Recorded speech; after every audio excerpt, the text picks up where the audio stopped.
In this video, I'm going to show you how to weather the Dapol 10-ton van without needing an airbrush.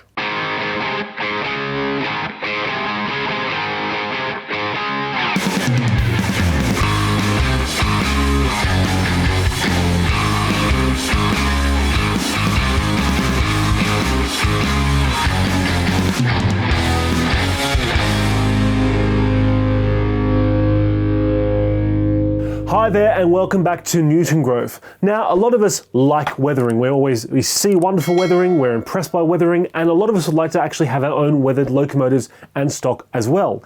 Some of us take to it like a duck to water, and other people, like me when I first started, are quite fearful about weathering. What happens if I make a mistake, and how much equipment do I need, and it's going to take forever to learn, and I can't do that, it's too involved.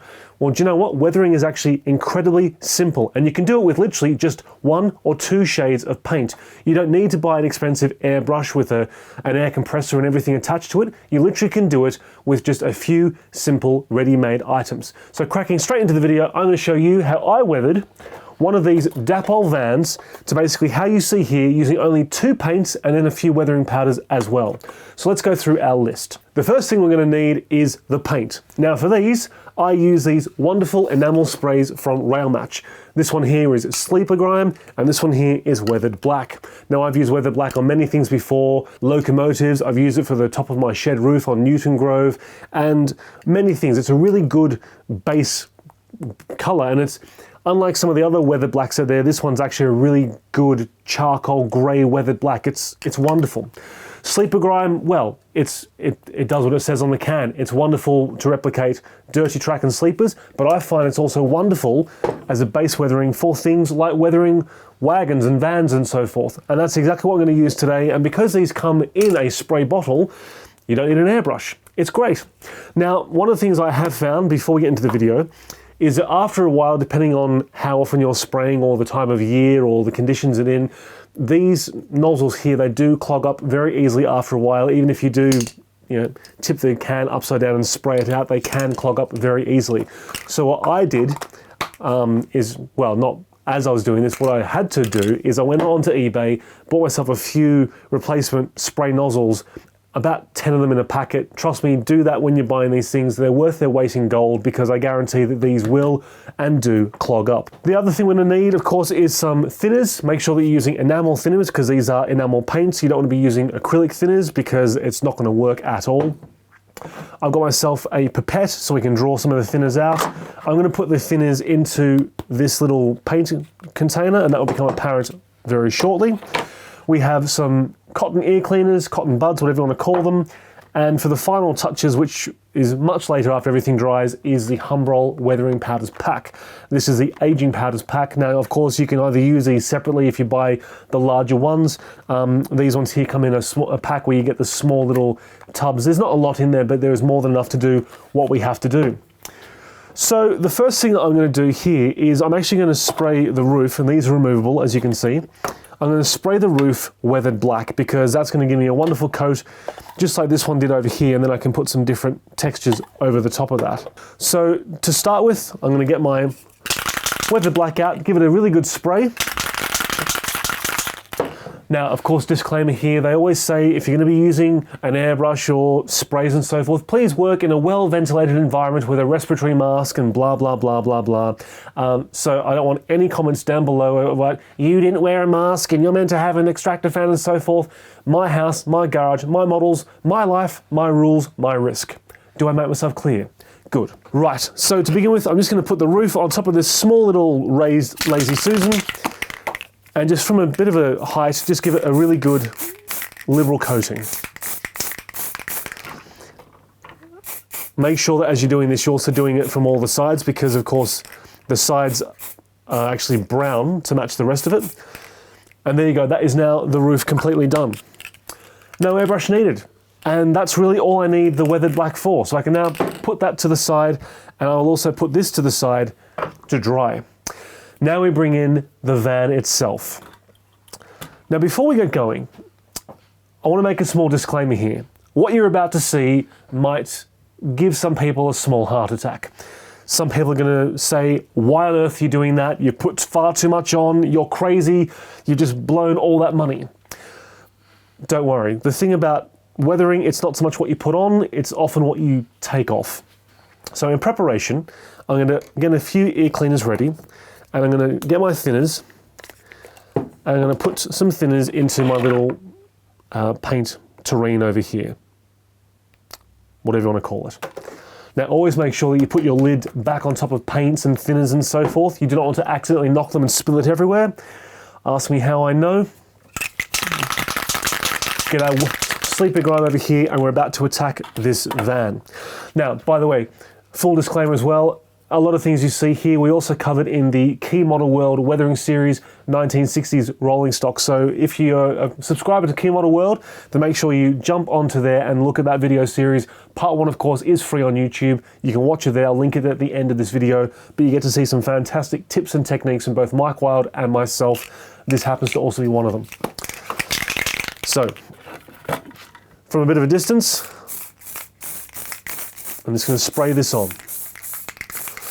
Doing it from all different angles because you want to make sure you get the paint in all the different corners as well. Now, as you can see, this is going everywhere. Absolutely everywhere. And this is already getting clogged up as well. Spray it from above, make sure you get the top of the roof. It doesn't really matter about the frame, we can clean the frame later on. Right. And there we have it. And this is where I said to you that some people are going to be having an absolute heart attack, because this thing now is completely brown. The detail is gone, all the text is gone, the decals are all covered up. You can't see a damn thing. Don't worry, because that's where our thinners comes in. So I'm going to put our van just on the side here, and you can see here that with O-gauge especially, you can lean it just on a bit of an angle, which is quite helpful actually. And I'm going to get a cotton bud over here, and just very gently I'm just going to start just taking this down bit by bit. Just run this wherever it will. And the good thing with the thinners here is I'm just going to sort of let the thinners do its own job with the paint as such. I don't want to take all of this off. I want to make sure it's dirty without being too filthy. I want to make sure that this has got paint on it, but I also want to make sure that it hasn't got loads of paint on it. So the one over here, which I've done beforehand, I went a bit heavy with this one. This one here, I think I want to sort of do a bit lightly as such. So with your cotton bud and your thinners, just keep dabbing it on. The other thing is, of course, like any weathering, rain comes down vertically. So as you're removing the paint, make sure you go in vertical streaks. It will find its way down all the grooves and everything else. But our job is just to go down vertically bit by bit and just start taking this off. And if I turn it to the side over here, you can definitely start to see that this is really starting to come off now, which is good. Now I can use the cleaner side here and just go down again and really just get some of that thick paint off, leaving it in the grooves as such. As I said, I'm looking to get some detail here, but I don't want the van to be too heavy. So one wet side, one dry side, and this brings out a lot of detail.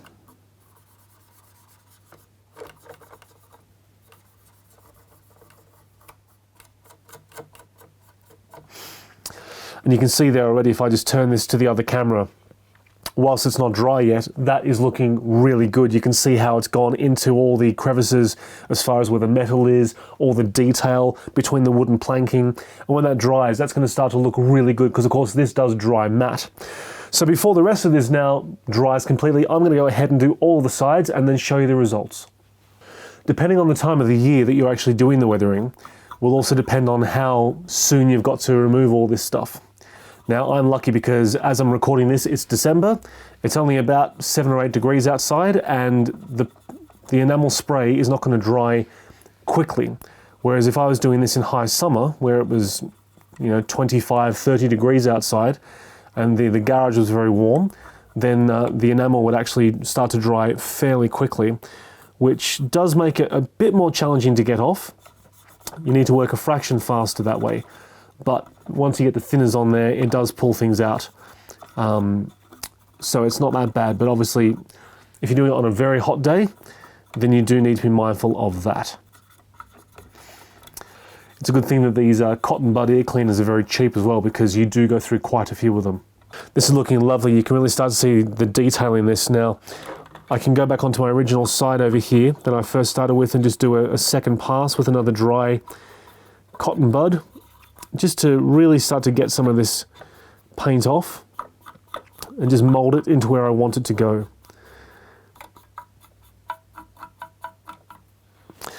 I'll also go in here. I did attack the frame a lot before, so I'll just give the frame a good clean up as well. I'm going to get some weathering powders onto all that area later, but I want to be able to see some of the black. So for now, I'm just going to put thinners on the frame and on my brake handle as well, where there's some white detail. We can always fix that up later. Now, the ends of the van itself, these usually got a lot more filthy than the sides did. The sides are always, the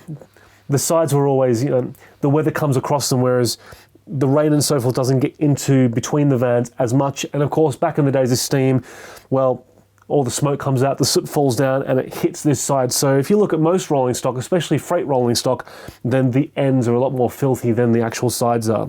But we'll still go ahead and tone that down. We don't want it to be too thick. So once again, just holding up and just in a vertical motion, just taking it off.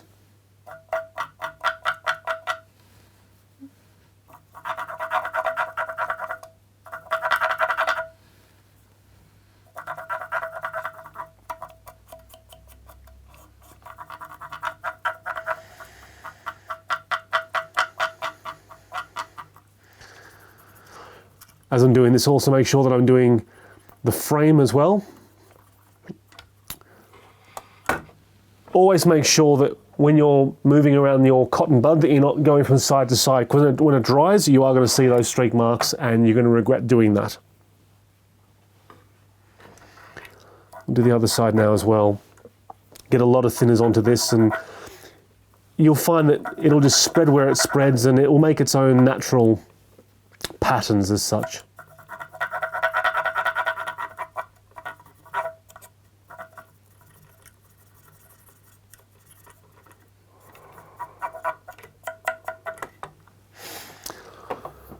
Okay, right, well, there you go. The body has been sprayed, the roof has been sprayed, no airbrush required, just 2 pre-made paints and some thinners and some very cheap cotton bud ear cleaners. What I'm going to do now is I'm going to wait for this to dry and we can get on with the next section. I've walked away for a while, I've let everything dry. Okay, I may have encouraged it with a hairdryer. Shh, that's our secret.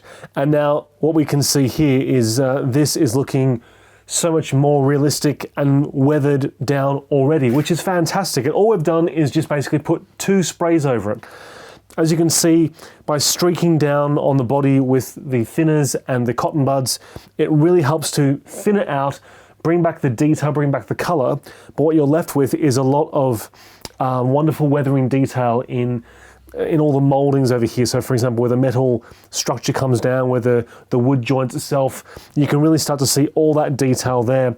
And as it was drying, what I did again is one of the cotton buds that was still wet with the paint and thinners, I just went down there again just to sort of bring it back even more, because sometimes when it dries, if it dries completely, you might think, want to take some of it off. So if you take it off while it's still soft to how you want and then let it dry completely, you just tend to get a really good result that way.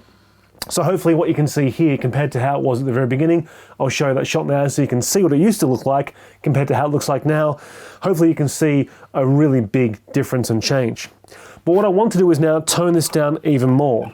So I'm going to put this onto the side, and now I'm just going to get my weathering powders out, and we're going to do a little bit more detail, not to overkill this, but just to tone it down a fraction more like I've done with the other one. Now when it comes to weathering, a few things. Never use your best brushes. I've got these 2 brushes. This one over here, it's very short and very tough, so I use it to sort of stipple things on. This one here, it's got very soft bristles on it, so I typically use that for softer areas. This one here I use for things such as rust colors and so forth, just to really sort of stab it on as such. The two powders I use the most are from the Humbrol range. They are the Dark Earth and the Smoke. Now, of course, you do get these in the Aging Powders pack, but I've also got them as larger containers because I do go through these quite a lot. So as I've got the sleeper grime down already, sort of the way I want it, I'm going to start with my smoke color, and I'm going to use my very soft brush. Now, this does get messy. You really do get this stuff everywhere. So I'm going to try to keep everything on the Lazy Susan over here, not all over the floor like I had before. Load your brush up and then tap off the excess. And then what I just do is just go along and just start to streak it in, especially with the smoke. You don't want to put too much in here. You just want to put a little bit, just to start to just tone that bodywork down. Underneath the roof, for example, and in all these corners and crevices, well, that does get a lot more filthy, so you can afford to add a bit more in there. And like I say, just gently bring it down. Don't overkill this, just bring it down gently and slowly, and once again, do it in a vertical motion. It's the same with any form of weathering. Always do it vertically, because weathering never happens horizontally unless it's been a splatter that's gone across, such as paint spatter or water or dirt or thereabouts. And always go from the top down as well. Don't go from the bottom up. It just doesn't make sense that way. So I've put a little bit on over here, and it is subtle. It is very subtle, but weathering is meant to be subtle. One of the things that I won't make as subtle, of course, is the frame. I'm actually going to put a bit heavier powders there and sort of stipple this onto the frame, because I want this to be a mixture of, you know, black and dark earth. And because I've already used the sleeper grime for the wheels and the frame and everything as well, we don't need to really use a lot of dark earth just yet. So I like to just get my smoke, stab that on, once again with my soft brush, and then just gently mix it in. If you use a soft brush down here, because it's quite delicate with all the brake rigging and everything else, if you use anything that's too hard, you could snap it, and then you need to glue it, patch up where you've got the glue marks and everything. So it's just best to just use a soft brush at all times. So I'm quite happy with how this is looking now. So if I look at it over here in the light, if I just turn around here to this camera, you can see here it's there, it's subtle, you can definitely see the smoke, but compared to the other side, you can really see how it's come along here. I'll be a bit more heavy-handed on the ends here, because as I said to you before, you know, the ends did get a lot more soot and smoke. So I'll stab that on and just draw it down. Always be a bit more heavy-handed at the very top, because that's where it forms. And once again, vertical streaks, bring it down. So you'll start to see here on the ends, it's getting a lot more heavy and smoky, and just bring it down. So by the time you actually reach the bottom of the van here, it's not as hard. And over here, you got that lip over there. Well, you wouldn't have got a lot of soot under there directly. So always just do the sides more than anything else. The best thing to do with any form of weathering is always use a reference photograph. Now, I had a good look at some photographs before I started this, but I've also done these wagons before, so I've already got an idea of what I wanted. And that's looking really, really good. I'll do the other side now as well. Weathering's a lot of fun. You can take your time with this. I mean, I'm doing all this in one sitting, but there are people out there who might spend 3 or 4 days weathering just one item of rolling stock, just so they can start to layer it and just do it little bit by little bit, because it's almost like painting a canvas in some ways. But if you've got lots of rolling stock to do and you want to do like a speed weathering, then that's fine too. There's no right or wrong way, you just do it your way. So long as the results are pleasing to you, that's all that really matters. The other thing to make sure of is make sure that it doesn't look exactly the same on either end. So there's actually a bit less now on this one compared to the other side, but I quite like that. Once again, I'll do this side of the van over here. Just get some, bring it down. Nice and subtle. And we'll do a frame once again. Not being too concerned about how much is on the frame. After a while, you get used to your own sort of style as such, and you know what you can put on, what you can't put on. Now, I'm looking at this thinking, there's probably a little bit too much now on some of the brake rigging and the axles and other bits and pieces, but I can tone that down in a moment with our dark earth. I'll just do the ends where the couplers are. Just stab that on. Same thing here. Stab that on here. And that's basically all our smoke powder done. I'll now just go off and do the same thing with the dark earth. Now this dark earth pigment is very strong, so use this incredibly sparingly. Very, very sparingly. And once again, just dab it on lightly. I'm not going to put any of this dark earth on the bodywork though. I'm just going to leave it to down here on the wheels, on the horns, on the brake rigging, just to mix it in with the smoke. Once again, very, very subtle. So that's good enough for me. I'll do this side now as well. Once again, just slowly just stabbing it on and just gently mixing it through. Apologies if you can't see this completely. It's a bit harder when you've got one pair of hands and two cameras. Right, so that there, as you can hopefully see, is looking really, really good. Now, there is one or two finishing touches to do on this. The first thing I'm going to do is bring my smoke out again, and I'm just going to get a very, very thin covering on the roof. Now, once again, do this very sparingly, and we're going to go side to side, not up and down, side to side. So I always sort of start from the top and just work my way across like so. And hopefully you can see here on the iPhone camera that this is now starting to come along. It's very easy to overdo roofs, so make sure that you just do it so subtly, very, very subtly. On the ends over here where it collects on the lips, maybe just highlight them a fraction more. I'll just do the ends so that they're more defined. Yeah, I quite like that. Once again, you're going across the van roof, not lengthways. You do not want to do that at all. That is now looking spectacular. So we are now to the final stage of weathering before we seal everything down. Right, the very last thing I'm going to do now is I'm just going to put some rust on from the aging powders pack. Now the ones that we look over... Now the last thing I'm going to do to finish this up before I seal it is add some rust from the aging powders pack here from Humbrol. Now they supply a light rust, a medium rust and a dark rust. I'm going to use the light and the medium rust, but once again, sparingly. This one here is the medium, this one here is the light. Hopefully you can see the two differences in the shades. What I typically find I do is I put the light rust on first, because if I do too much, I can tone it down later with the medium rust. So all I'm going to do is I'm just going to tip this onto its side, get a little bit of rust onto my brush. He says a little bit as he puts on far too much. Just put that back into there. And what I'm just going to do is I'm going to dab this onto, for example, the brake blocks. Really get that rust detail in there. This is where you can see I'm stabbing it, because what I tend to find is with a soft brush, especially on the small pieces here, it doesn't really stick. Whereas if you stab it with a hard brush, it does actually stick. Now the brake blocks over here, as I said, they're looking rusty. We can tone them down a little bit later on. You don't want to be overkill. Brake blocks, there's a great misconception with brake blocks. People think, oh, they're really rusty. When they're brand new, absolutely. They've been sitting in a pile for weeks or months, maybe even years, never being used. They are very orange and rusty. But once they're actually on a locomotive or a coach or goods rolling stock and it's in service, they actually become very dirty, very greasy. So you get that black, brown, the dark look rather than the very rusty look. Now, in this particular instance right now, I've got the rusty look, but like I said, I'm going to tone that down a little bit.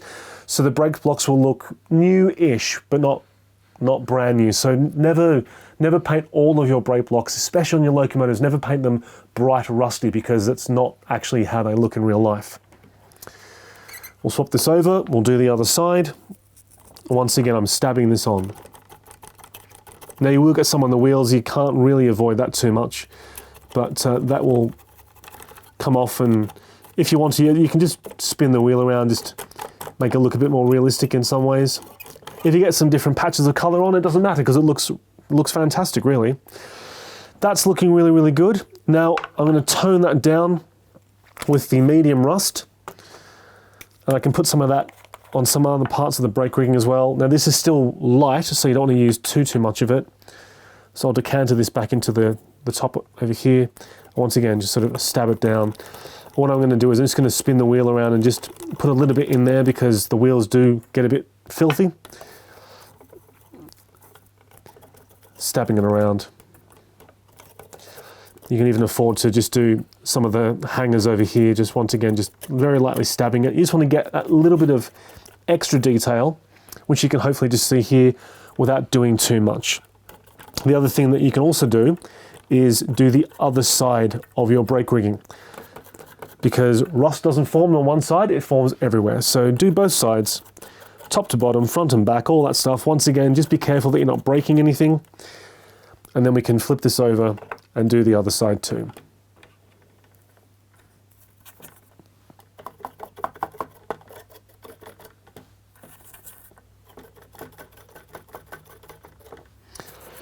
And hopefully you can see here the subtleties that we're putting in. It doesn't need to be over the top. Just nice and subtle really is the way to go. With your medium rust, you can also put a little bit over here on your springs because they did get quite dirty after a while as well. Might just use a fraction more. And then once again on the underside, so I can do things like behind the wheels. I can do the brake cylinder, other parts of the rigging. You never really get to see a lot of that stuff on the track, but just in case you do, it's nice to be able to see it. Keeping it nice and subtle.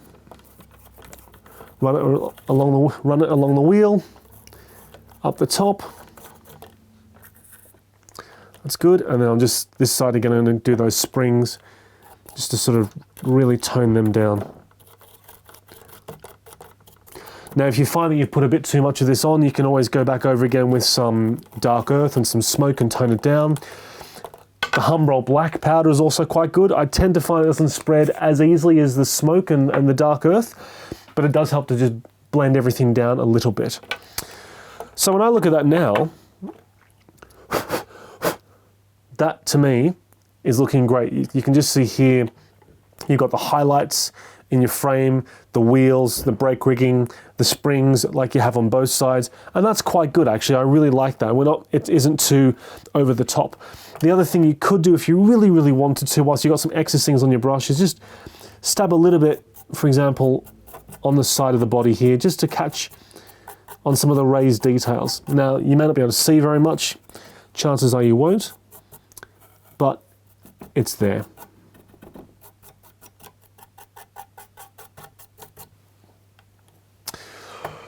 Right, I'm very happy with this. So the last step now is to just seal all this in, otherwise you're going to get powders all over your fingers forevermore. So I'm going to get my matte varnish, give it a spray, and then we're basically done. Now the good thing with the Lazy Susan, of course, is you don't need to touch the model at all. Just give it a gentle waft. Make sure you go underneath as well because you've done the wheels and the frame detail. It's not overkill. And that's done. Now make sure you're using a matte varnish, not a satin varnish or a gloss varnish, because you just put all this wonderful matte color powders and enamel paints on. The last thing you need to do is put the wrong varnish on. Let that just take for a little while, it'll dry. The powders of course will tone down, but what you're left with is a highly detailed van that's been subtly weathered using a few powders, but best of all, it's been subtly weathered using 2 proprietary paints that you can buy through Railmatch. Once again, no airbrush. It can't be any more simple. So as you can see, it really is very simple and straightforward to weather something as simple as a Dapol 10-ton van. What I've done here, it's not complicated. It's taken a little while to do, but anything worthwhile takes a little while to do. But once you've done one and you can see that the results are pleasing, then you can just do it again and again and again, whether that be on vans or plank wagons or tankers or brake vans, coaches, locomotives, whatever it is. You start on something and you just keep going. Never be afraid to give weathering a go. What I've shown you today is very simple to do and very, very easy to learn. And you can use this video as reference if you want. Get yourself the Railmatch It is rail match, isn't it? Yeah, get yourself the rail match paints, the sleeper grime and the weathered black and some enamel thinners. Make sure it is enamel thinners and have a go yourself. Get the Humbrol weathering powders either individually or as the pack. You can see here that just a few shades goes a long, long way. And quite frankly, one of these days I'm looking forward to my entire rake of Vans, whether they be the bauxite ones. I've even got some that are white, some that are blue. I'm looking forward to having them all weathered down in their own way, some heavy, some very subtle. And I'm going to do it exactly the same way. What you see me do today is how I'm doing all of my rolling stock and even to a fair degree my locomotives as well. So go out there, give it a try. I guarantee you're going to love it.